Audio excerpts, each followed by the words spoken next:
माधवा कुंज बिहारी जय राधा माधवा कुंज बिहारी जय राधा माधवा कुंज बिहारी जय राधा माधवा कुंज बिहारी जय गोपियन वल्लभ गिरिवरधारी जय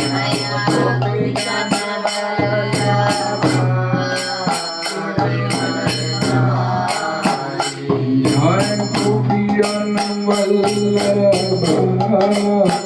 गिरिवरधारी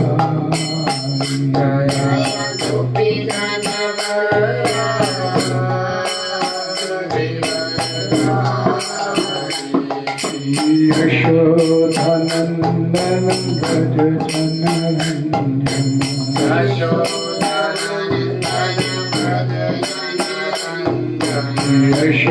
यशोधनन्दन व्रज जनरञ्जन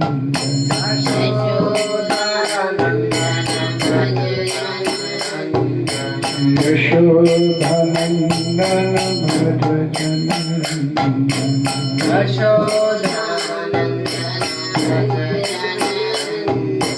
यमुना तीर बनचारी यमुना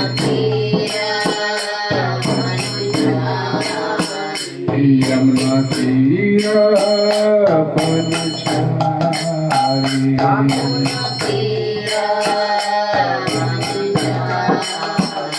जय राधा माधवा कुंज बिहारी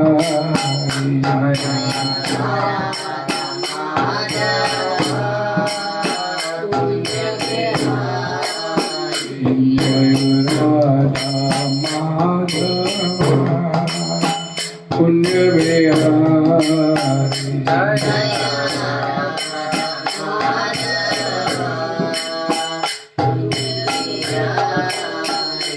हरे Krishna Krishna Krishna Hare Hare Hare Ram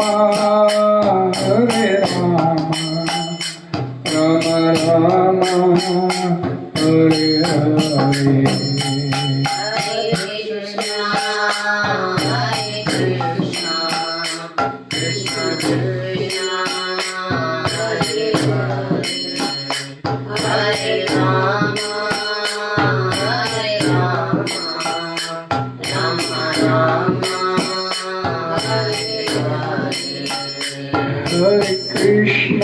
Hare Krishna, Krishna Krishna, Hare Hare, Hare Rama,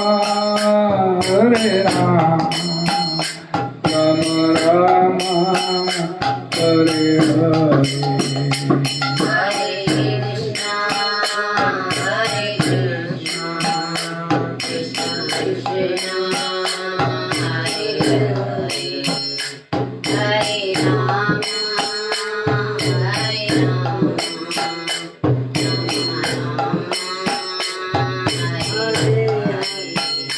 Hari Bol, Hari Bol, Hari Bol, Hari Bol. Hari Bol, Hari Bol, Hari Bol, Hari Bol. Hari Bol, Hari Bol, Hari Bol, Hari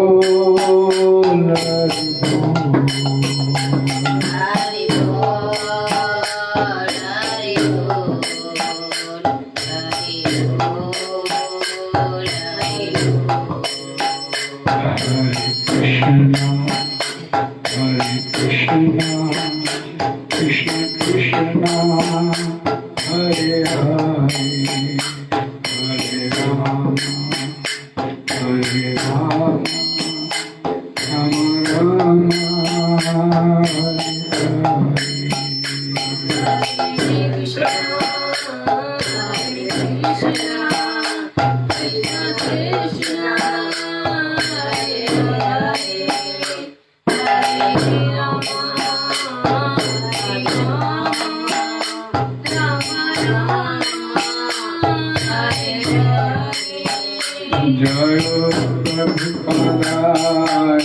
Prabhupada गुरु शिला प्रभुपादा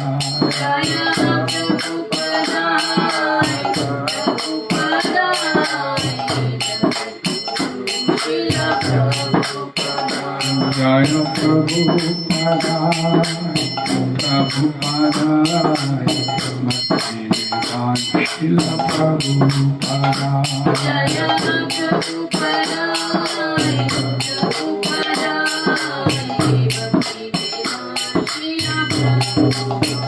निताई गौर हरि बोल हरि बोल हरि बोल हरि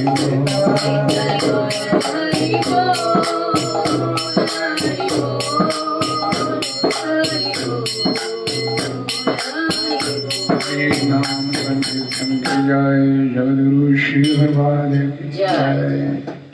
ओम नमो भगवते वासुदेवाय ओम नमो भगवते वासुदेवाय ओम नमो भगवते वासुदेवाय ओम नमो भगवते वासुदेवाय ओम नमो भगवते वासुदेवाय ओम नमो भगवते वासुदेवाय नारायणं नमस्कृत्यं नारायणं नमस्कृत्य नरं चैव नरोत्तमं नरं चैव नरोत्तमं देवीं सरस्वतीं व्यासं देवीं सरस्वतीं ततो जयमुदीरये जयमुदीरये नष्टप्रायेषु अभद्रेषु नष्टप्रायेषु नित्यं भागवत सेव्या नित्यं भगवद्सेवया भगवती उत्तम श्लोके भगवती उत्तम श्लोके भक्तिर्भवति निश्चकी भक्तिर्भवति कृष्णाय वासुदेवाय कृष्णाय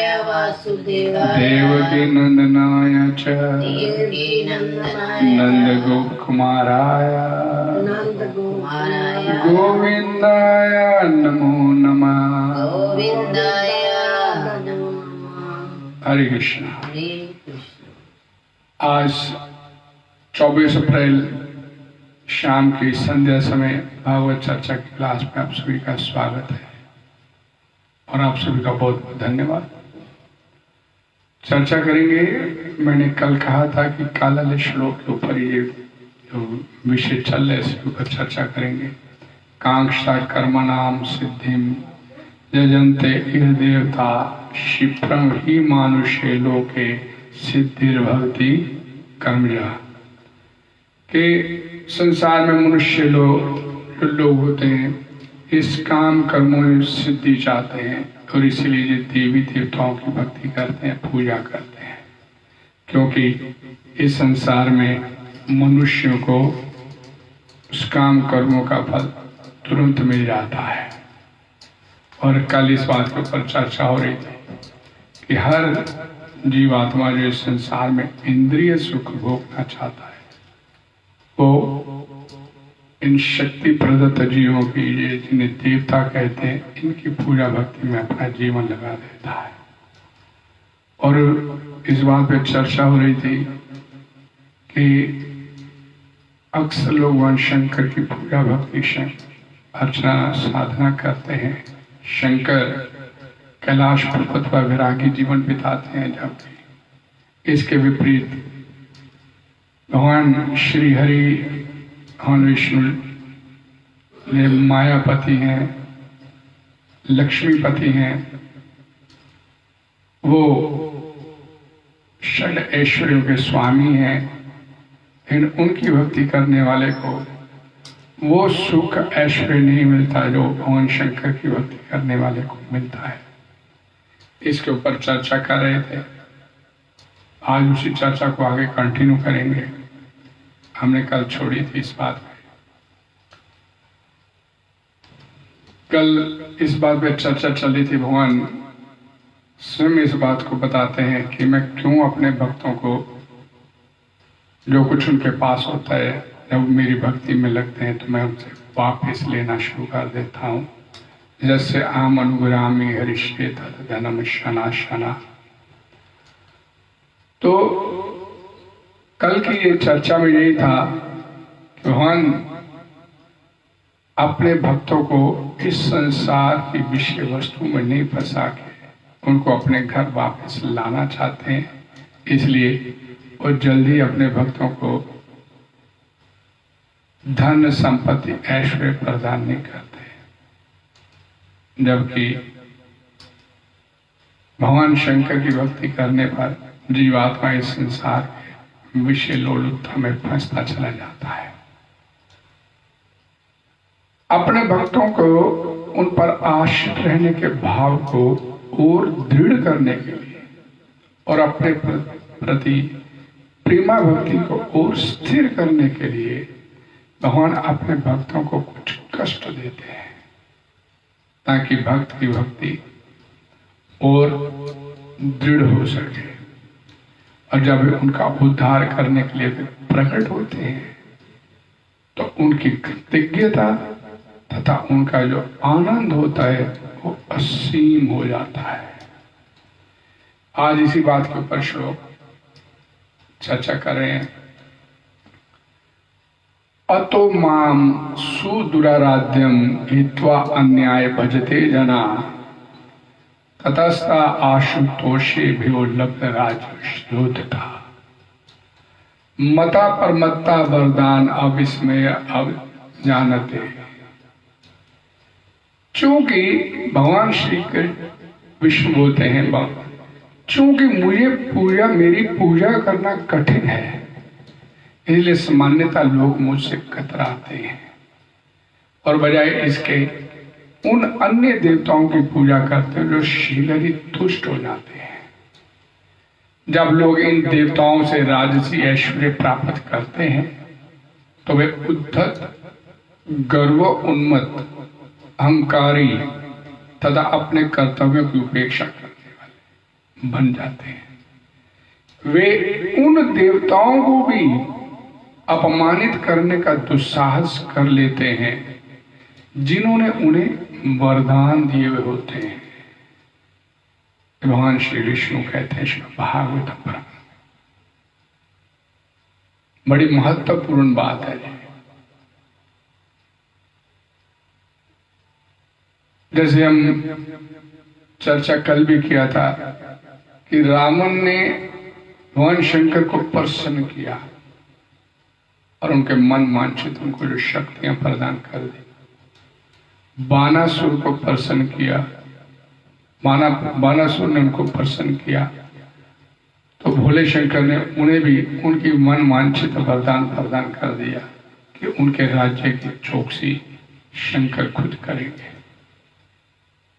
और यही वरदान बाद में भारी पड़े जब उसी रावण ने कैलाश पर्वत को उलट करने की चेष्टा किया। उसी बानासुर के दिए वरदान के चलते भोले शंकर को भगवान श्री हरि से, भगवान श्री कृष्ण से भी युद्ध करना पड़ा और बाद में उन्हें इसका महसूस भी हुआ वरदान देने की बात का।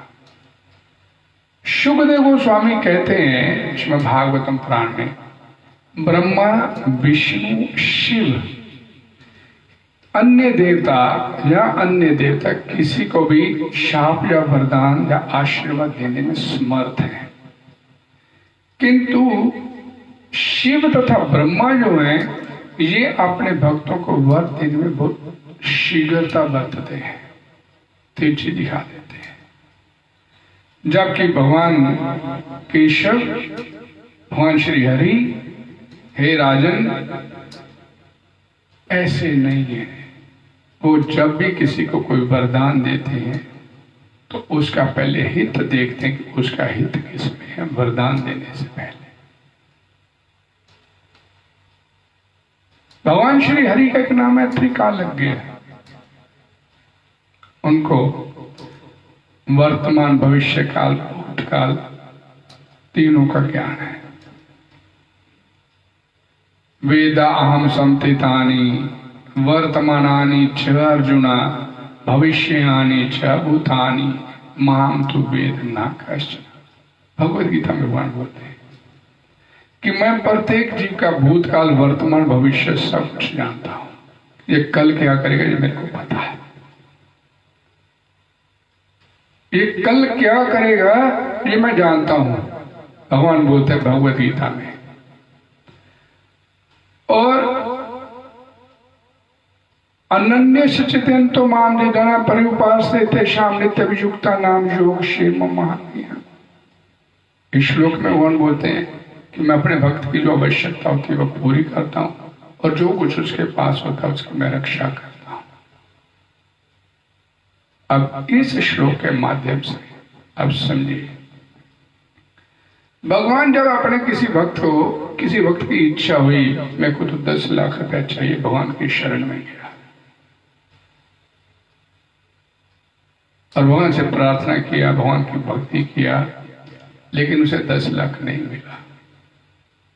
भगवान ने नहीं दिया, क्योंकि भगवान ने इसलिए नहीं दिया कि भगवान को मालूम है कि इसको 10 लाख दूंगा तो इसकी भक्ति जो है समाप्त हो जाएगी आने वाले समय में, इसकी भक्ति में रुकावट आ जाएगी। जो पैसा है, जो धन है, जो माया है, इसकी भक्ति में रुकावट डाल देगा। इसलिए वो देते नहीं, वो उसी सूरत में देते हैं अपने भक्त को जब उन्हें मालूम है कि इसको अगर मैं दूंगा तो इससे इसकी भक्ति और बढ़ेगी। यानी कि समझिए इस भगवत गीता के श्लोक को, तेषां नित्य वियुक्ता नाम योग क्षेम महाम्यहम्, जो उसकी आवश्यकता मैं पूरी करता हूं, जो है उसके पास उसकी रक्षा करता हूं। तो दे क्यों नहीं देते?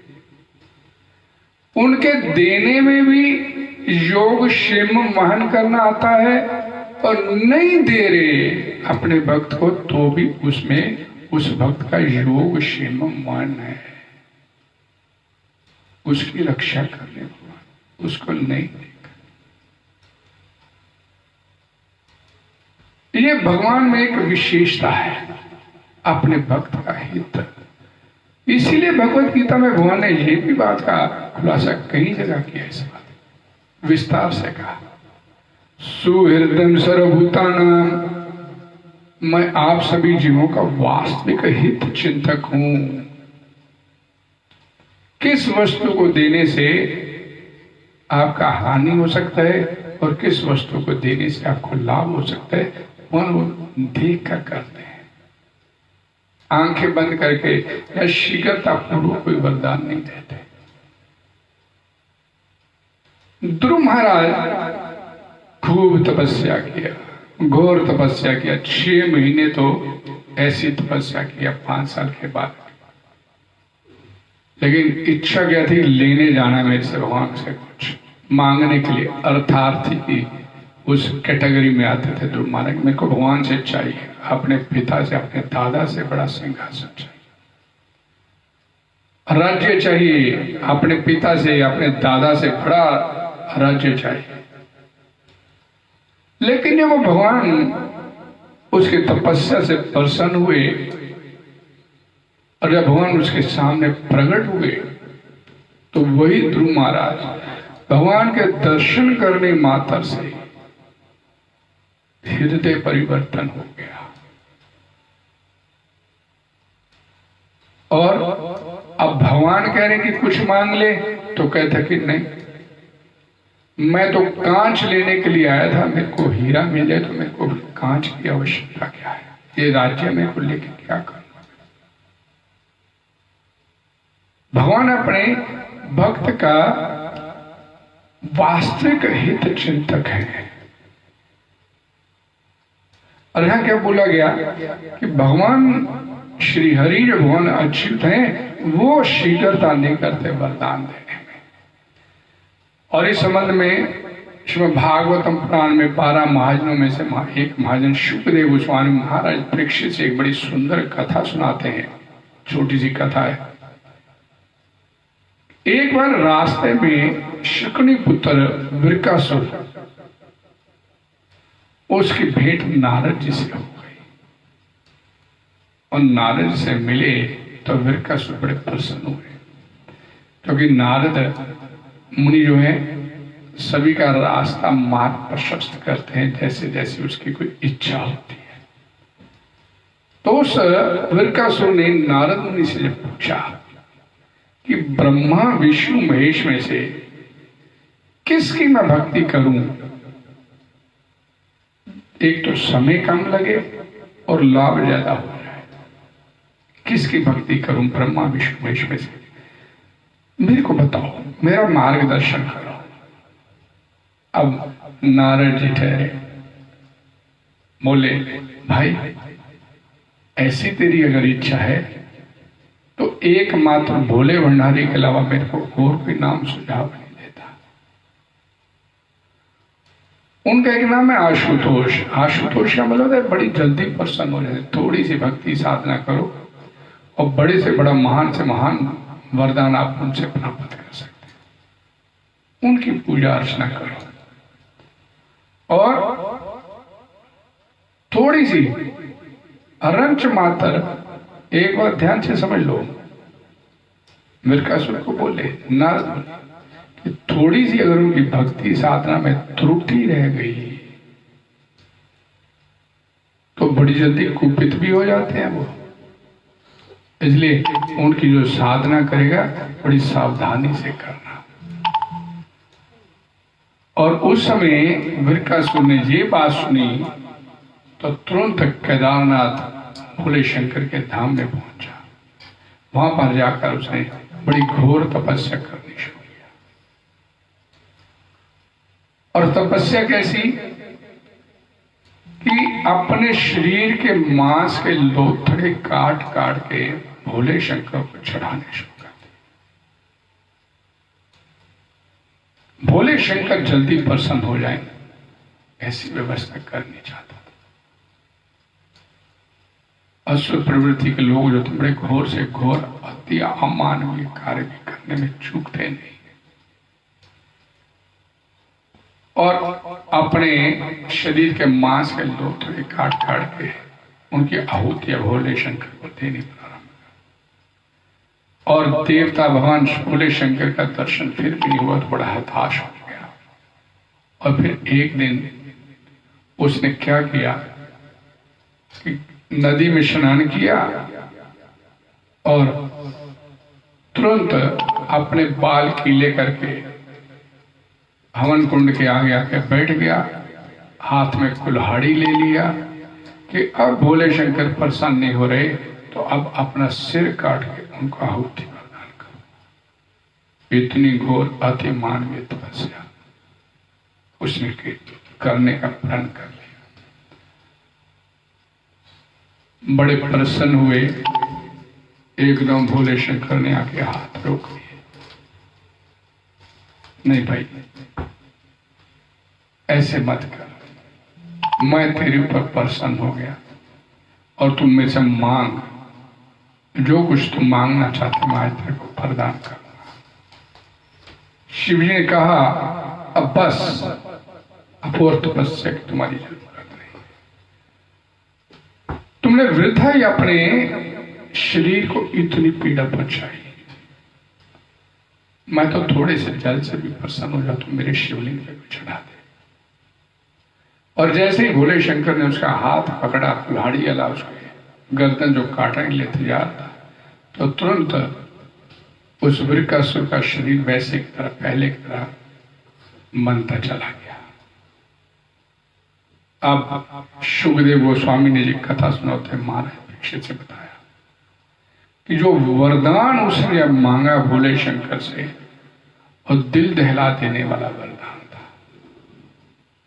और उस वरदान को सुनकर भोले शंकर भी एक बार भयभीत हो गए कि ये वरदान कैसा मांग लिया इसे।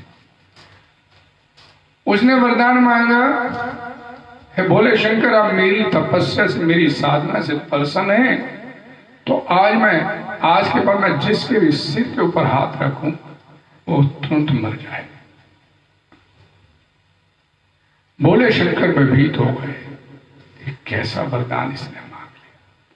फिर भी उन्होंने अपनी सहमति दिखाने के लिए ओम का उच्चारण किया और थोड़े से व्यंग्य हंसी के साथ उन्हें यह वरदान वृकासुर को दे दिया, और ऐसे दिया जैसे विषैले सांप को दूध पिला दिया गया।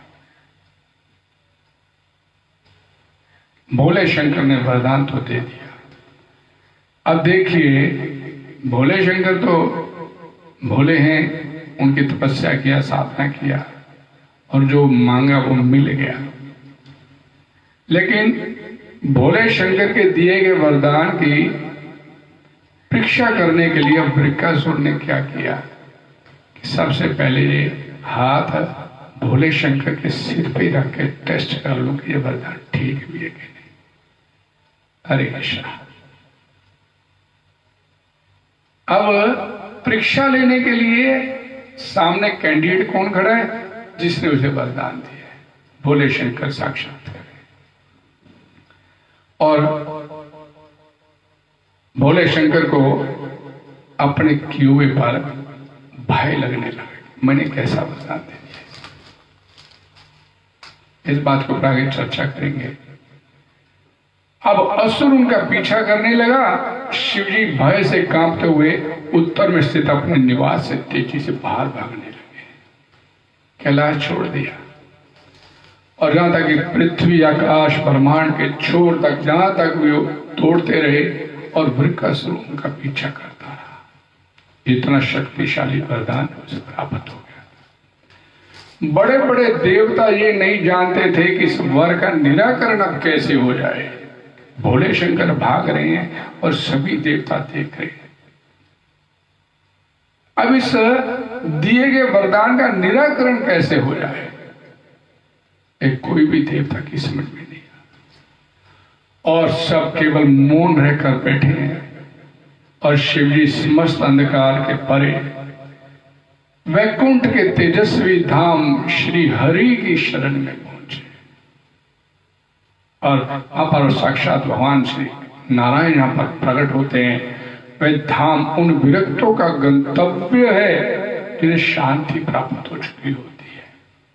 वैकुंठ का अर्थ है कुंठा रहित, यहाँ पर किसी प्रकार का कोई कष्ट, भय, विपत्ति, संकट नहीं होता। और जो एक बार प्राणी वहां पर पहुंच जाए उसे फिर उस धाम से वापस नहीं लौटना होता।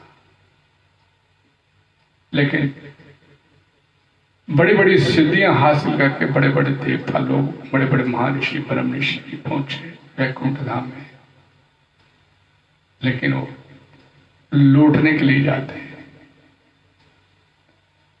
अपने भक्तों के कष्टों को हरने के लिए। भगवान श्री हरि ने दूर से देख लिया, अब भोले शंकर मेरे पास आए। तो उन्होंने क्या किया, तुरंत एक ब्रह्मचारी बालक का रूप धारण किया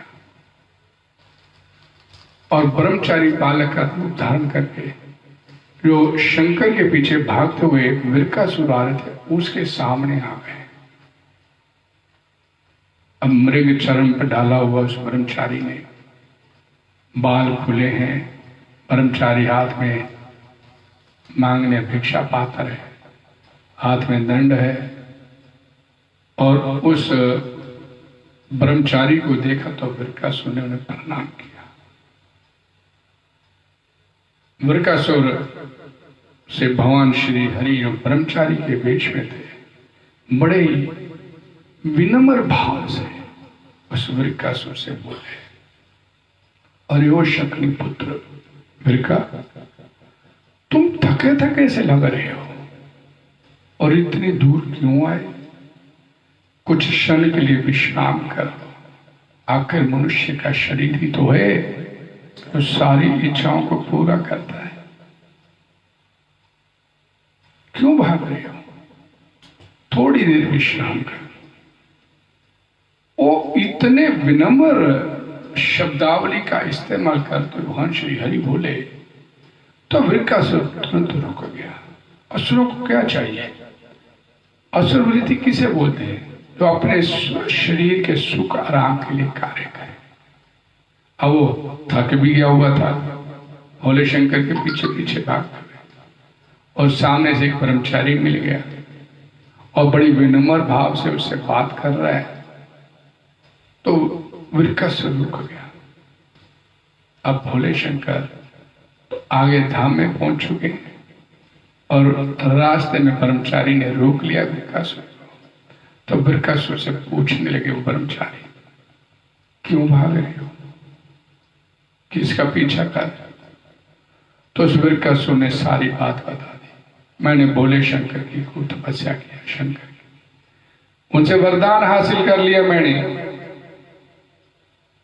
कि जिसके भी सिर पे हाथ रखूंगा वो व्यक्ति मर जाएगा, उसका सिर फट जाएगा। और उस वरदान को परीक्षा लेने के लिए मैं भोले शंकर के पीछे भाग रहा था, उसी के सिर पे क्यों नहीं आता? पागल हो गए हो, भोले शंकर के पीछे पड़े। वरदान देने की तुमकी क्षमता खत्म हो चुकी है। जब से दक्ष प्रजापति उससे कुपित हुए, अब भगवान श्री हरि ने बात को घुमा दिया, क्योंकि उनकी क्षमता नहीं है ये वरदान देने की। और मैं सत्य बोलता हूं, तुम्हारे को अगर यकीन नहीं तो अपने सिर पे भी हाथ रख लो, आपको पता चल जाएगा ऐसा कुछ नहीं है। भाग क्यों रहा है वो मेरा? इसलिए कि उसका ये वरदान झूठा था और वो सत्य हो जाता, और तुम कहते कि भाई वरदान कैसे दिया।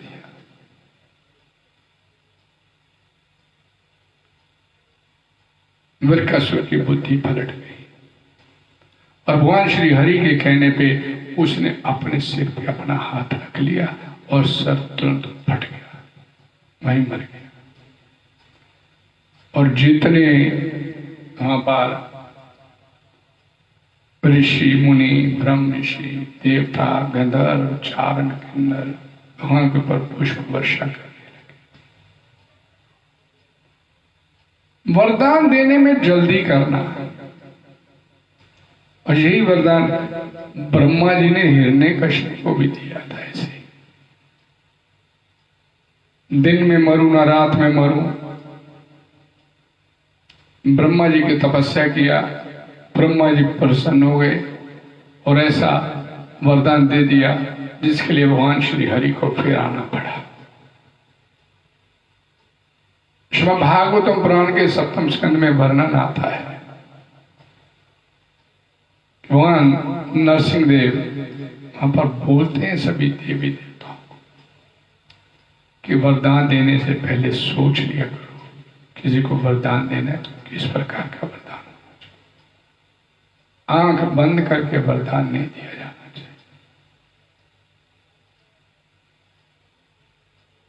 ये एक अंतर है देवी देवताओं के वरदान देने में और भगवान के वरदान देने में। बेसिक मूलतः सिद्धांत अंतर क्या है कि देवी देवताओं के वरदान मिलने से जीवात्मा की संसार में आसक्ति बढ़ती है, ममत्व बढ़ता है, और जहां एक और बात सिद्ध होती है, अहंकार भी आता है उससे, गौरवान्वित हो उठते हैं असुर वृत्ति के लोग। और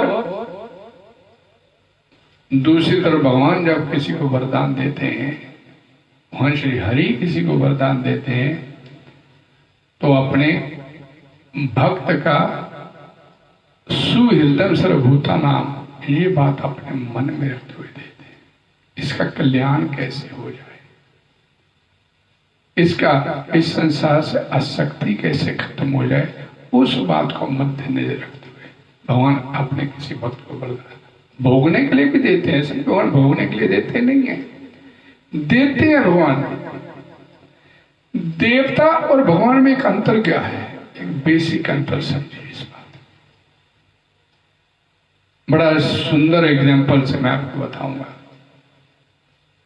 कि देवी देवताओं की भक्ति की जाती है पूरे विधि विधानों के साथ, नियम पालना की जाती है, उनके जैसे जैसे उनके नियम सिद्धांत है उसकी पालना करते हुए, ये नहीं खाना, ये नहीं पीना, ये नहीं करना। जबकि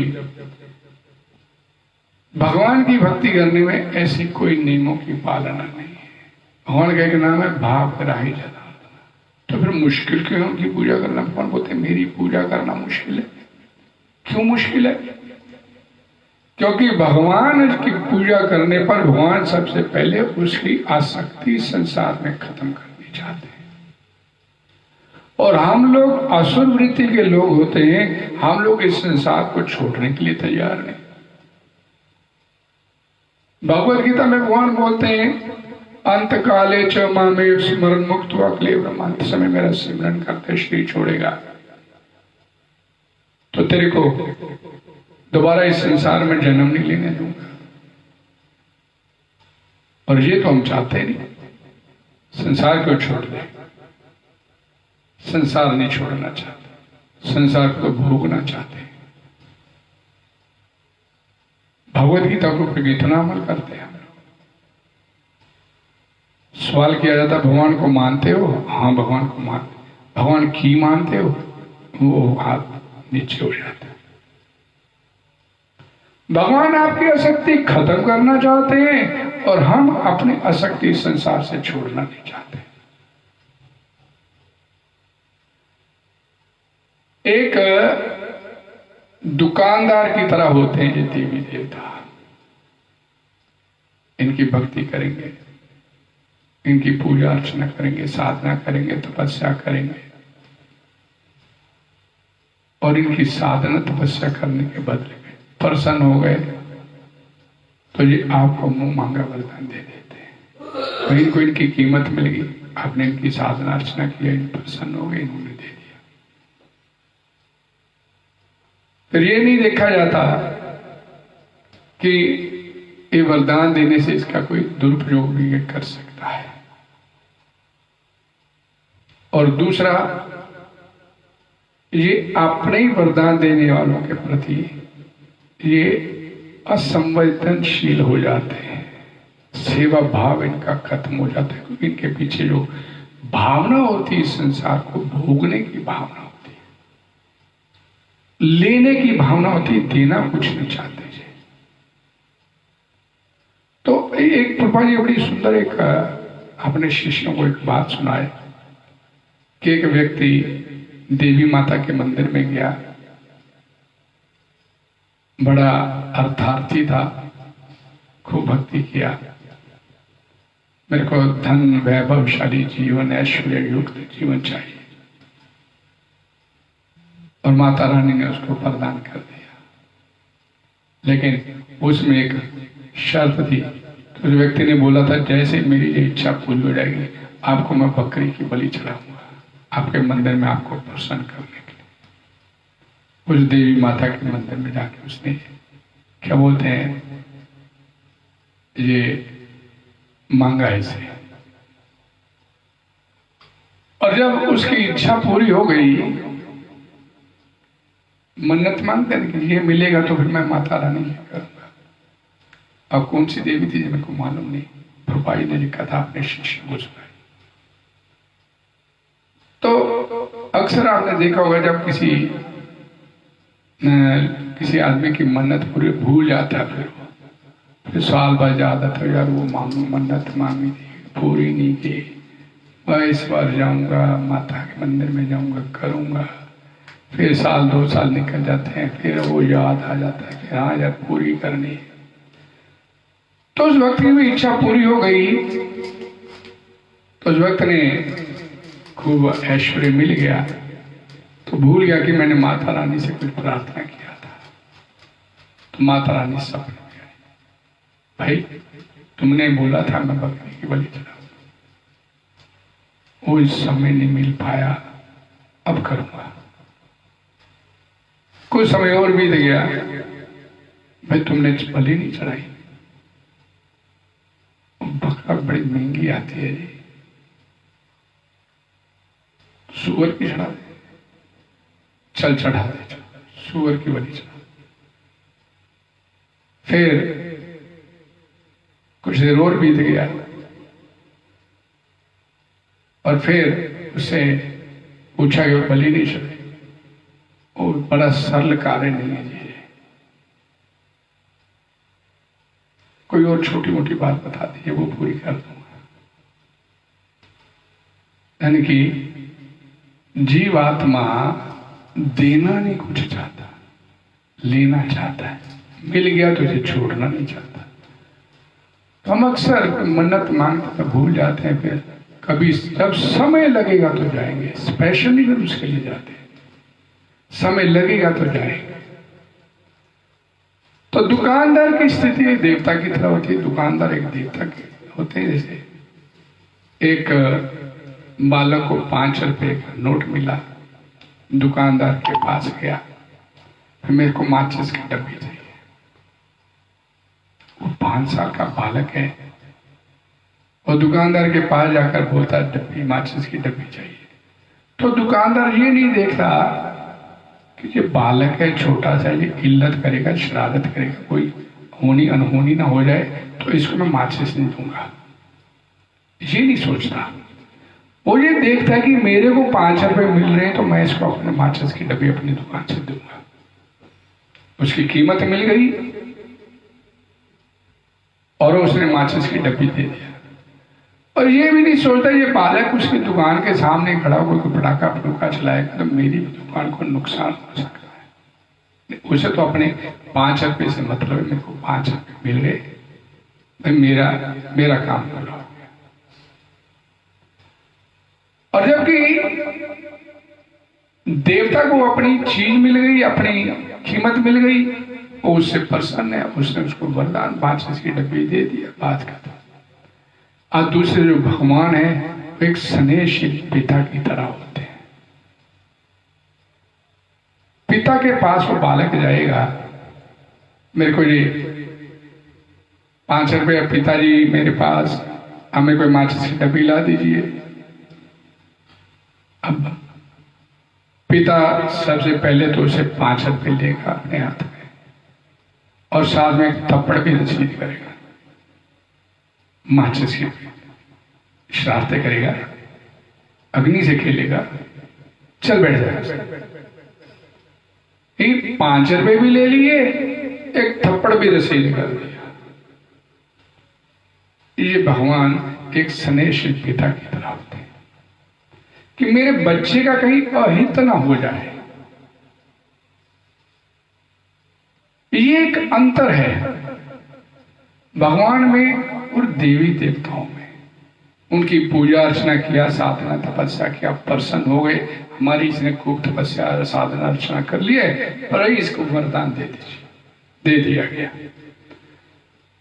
और उसका वो दुरुपयोग करेंगे, जैसे कि ब्रह्मा जी के वरदान देने से हिरण्यकशिपु ने किया। अहंकारी हो गया, साथ में इतनी शक्तियां मिल गई। रावण ने किया, इतनी शक्तियां मिल गई, अहंकारी हो गया। बानासुर अपना हित नहीं देख रहा और भगवान श्री हरि से उलझ रहा है, और साथ में उलझा रहा है भोले शंकर को। ये एक अंतर है। देवी देवताओं की भक्ति करने से वो जल्दी प्रसन्न हो जाते हैं। क्षिप्रम ही मानुष्य लोग, वो तुरंत प्रसन्न हो जाते हैं और मुंह मांगा वरदान दे देते हैं। और परिणाम फिर बाद में भगवान श्री हरि को आना पड़ता है इन सब परिणामों को समेटने के लिए। हिरण्यकशिपु ने पूरे ब्रह्मांड में आतंक मचा दिया, रावण ने आतंक मचा दिया, बानासुर ने मचा। लेकिन ये एक मैं जो बताना चाहता था, ये हमारे शास्त्रों में, हमारे ग्रंथों में इसका वर्णन आता है।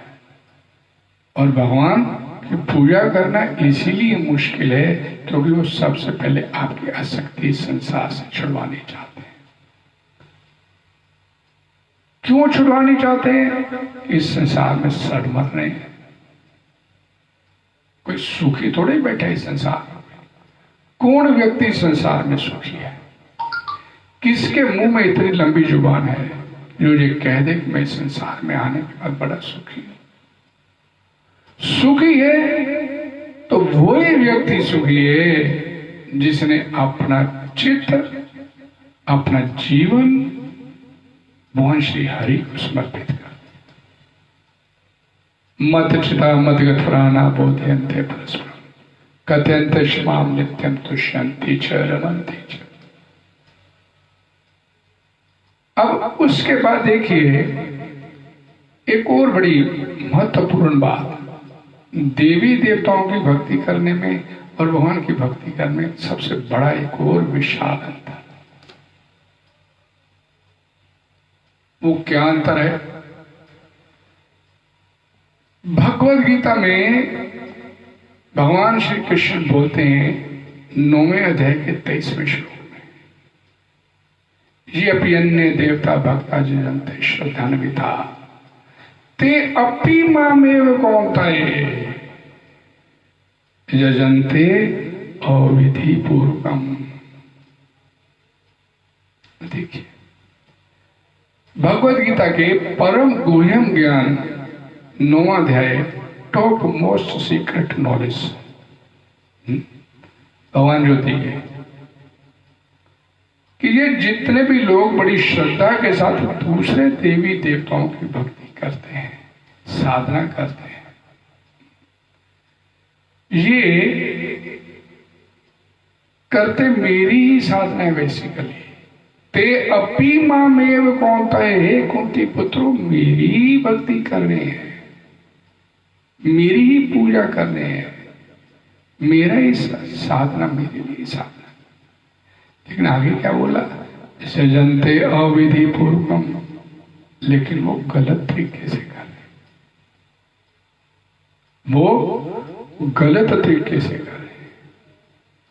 पद्म पुराण में लिखा गया, हम सुबह, हमारे इस्कॉन में एक नियम है कि सुबह 10 नाम अपराध पढ़े जाते हैं। तो दूसरा नाम अपराध क्या है? शिव ब्रह्मा देवों को भगवान नाम के समान अथवा उनसे स्वतंत्र समझना। शिव ब्रह्मा आदि देवताओं को भगवान नाम के समान और उनसे स्वतंत्र, उनसे अलग समझना। ये असुर वृत्ति हम लोगों के अंदर कि इस संसार में एक ही की सत्ता है, भगवान श्री हरि, भगवान श्री वासुदेव। वासुदेवा सर्वमिति, सब कुछ भगवान वासुदेव ही है, सब कुछ भगवान वासुदेव ही है। क्या बोला गया? तो मैंने एक श्लोक बोला था, अनन्यश्चित्यन्तो मां ये जना परुपास्ते तेषां नित्य वियुक्ता नाम योग क्षेमम्। अनन्य चेता सततम यो माम स्मृति नित्यशा तस्य अहम सुलभा पार्था नित्य युक्त से योगिना। भगवान बोलते हैं जो अनन्य भाव से, अनन्य चिंतन, अनन्य भाव से मेरा चिंतन, माम चिंतन, अनन्य चिंतन, तो ये माम, ये मेरा जो अनन्य भाव से। अगले श्लोक, अनन्य चेता सततम जो माम स्मृति नित्यशा, जो मेरा सिमरन अनन्य भाव से करता है, निरंतर करता है, तस्याम सुलभा बात में उसको बड़ी आसानी से मिल जाता है। तो ये अनन्यता क्या है? व्हाट इज दैट अनन्य? अनन्यता का मतलब, अनन्य चिंतन का मतलब अनन्य, अन्य और किसी का नहीं, सिर्फ मेरा जो चिंतन करता है, माम। अनन्य चेता सततम, जो माम, अनन्य भाव से, अन्य और किसी का नहीं, जो सिर्फ मेरा चिंतन करता है, जो मेरा सिमरन करता है। तो ये भी अनन्य का मतलब मैं भगवान का, भगवान मेरे, बीच में अन्य और कोई नहीं। मैं भगवान का, भगवान मेरे, बीच में अन्य और कोई नहीं। इसको और सरल तरीके से, एक महात्मा ब्रज में जा रहे थे, कुछ बालक खेल रहे थे, तो उस महात्मा ने उन बच्चों से पूछा, कौन हो तुम? तो बालक आगे महात्मा से पूछे, पहले आप बताओ आप कौन? ब्रजवासी होते बड़ी खड़ी बोली बोलते हैं। वो अपने आप को, उनके अंदर भाव एक अहंकार होता है, कृष्णा के हैं हम, और किसी के नहीं। पहले आप बताओ कौन हो? और महात्मा से पूछा तो महात्मा बोले हम तो भगवान कृष्ण के अनन्य भक्त हैं। तो छोटे छोटे बालक लोग खेले थे। अब तुम बताओ कौन हो? महात्मा ने बोले हम कृष्णा के फनन्य भक्त हैं। फनन्य? ये फनन्य क्या होता है? महात्मा बोले पहले आप बताओ अनन्य क्या होता है? और गो बालक पूछे तो महात्मा बोले अनन्य उसे बोलते हैं कि जो किसी शक्ति की, दुर्गा की, सूर्य की, शंकर की, गणेश की, किसी और की पूजा नहीं करके जो भगवान कृष्ण की पूजा करता, भगवान कृष्ण का अनन्य भक्त कहलाता। हम इन लोगों के नाम भी नहीं जानते तो बताओ हम अनन्य हुए कि नहीं हुए? महात्मा चुप कर। अनन्यता का मतलब जो अनन्य वो अन्य और किसी का नहीं, फिर किसी और की पूजा अर्चना नहीं करता, सिर्फ मेरी ही करता है, मेरी ही भक्ति करता है, अनन्य भाव से करता है, मेरी ही शरण में आता है। माम एकम शरणम व्रजा, अनन्य चेतस जो माम स्मृति, माम जो मेरी मेरी मेरी भगवान होते मेरी करता है, वो अनन्य था। तो जो अनन्य भाव से जो करता है, किसी देवी देवता के लिए नहीं करता, तो भगवान फिर उसे अपना मान लेते हैं। फिर उसके ऊपर दुख क्यों होते हैं भक्त के ऊपर? तो मैंने अभी इससे पहले कल बताया था कि भक्ति को और दृढ़ करने के लिए, अपने प्रति उनके मन में प्रेम का भाव और सुदृढ़ करने के लिए, सोने को जब अग्नि में तपाया जाता है तभी वो कंचन बनता है, चमकता, तभी चमक उसमें तभी आती है। शिला प्रभुपाद जी को एक, जब दिल्ली में थे अपने शुरुआती अपने दौर में, खुद ही बैक टू गॉडेड पत्रिका निकालते थे, लिखते थे, छपवाते थे, करते, बांटते भी खुद ही जाते थे। तो एक दिन बांट रहे थे, एक गाय आई, तेजी से सींग मार के उनके पेट में घुसा कर चली। एक बार गर्मी की तेज दिल्ली में लू, जून का महीना, पत्रिका बांट रहे गिर गए, लू से गिर गए, मूर्छित हो गए, बेहोश हो गए। लोगों ने उठाया, गाय आई, सींग मार दिया। गाय तो चली गई सींग मारने के बाद, और प्रभुपाद जी सोच रहे कि मैं भगवान की इतनी सेवा कर रहा हूं और भगवान ने मेरे ऊपर ये गाय सींग इतनी जोर से मार दी, और भगवान मेरे को दुख दे रहे, इतनी तकलीफ दे रहे, दुख दे रहे, कष्ट दे रहे, क्यों कर रहे भगवान ऐसा? बाद में उन्होंने लिखा कि वो मेरी संपत्ति बन रही थी। भगवान अपने भक्तों को ग्लोरीफाई करना चाहते हैं, उन्हें गौरवान्वित करना चाहते हैं, उनका गौरव बढ़ा कि इतनी तकलीफें सह रहे और फिर भी भजन करने से पीछे नहीं हटा मेरा। और पहली बार ही अगर प्रहलाद महाराज को बचा लेते तो प्रहलाद का कहां इतना गुणगान होता, कहां होता प्रहलाद महाराज का इतना गुणगान। कितनी तकलीफें मिली, भगवान बताना चाहते हैं कि मेरी भक्ति में लगा है, तो फिर वो कितने मर्जी उसके ऊपर संकट आ जाए, भगवान उसका बाल भी बांका नहीं होने देते। ऊपर से लगता है दुख आ गया, लेकिन अंदर से भगवान भक्त को पता होता है कि मैं हूं तो भगवान की शरण में, इसमें भी मेरा कोई हित छिपा हुआ है, इसमें भी कोई हित है। तो ये भगवान के भक्त सिर्फ जानते हैं। जो भक्ति करते हैं। जो नई भक्ति करना चाहते, जिनकी वृत्ति संसार को भोगने की रहती है, वो अक्सर लोग देख क्या फायदा इतनी भक्ति करने के, इतने दुख उठा रहे। इधर है ना, कितना आनंद है, कितना भोग है, ऐश्वर्य मिलता है। लेकिन भक्त को मालूम होता है कि मेरा भी हित किसमें है। ये देखने में ऊपर का भोग ऐश्वर्य, कितनी देर भोगेंगे इसे, कितनी देर का जीवन है इस भोग ऐश्वर्य को भोगने के लिए। 10 साल, 20 साल, 40 साल, 50 साल, फिर उसके बाद पुनरपि जननम पुनरपि मरणम, बार बार जन्म, बार बार मरण होता रहेगा।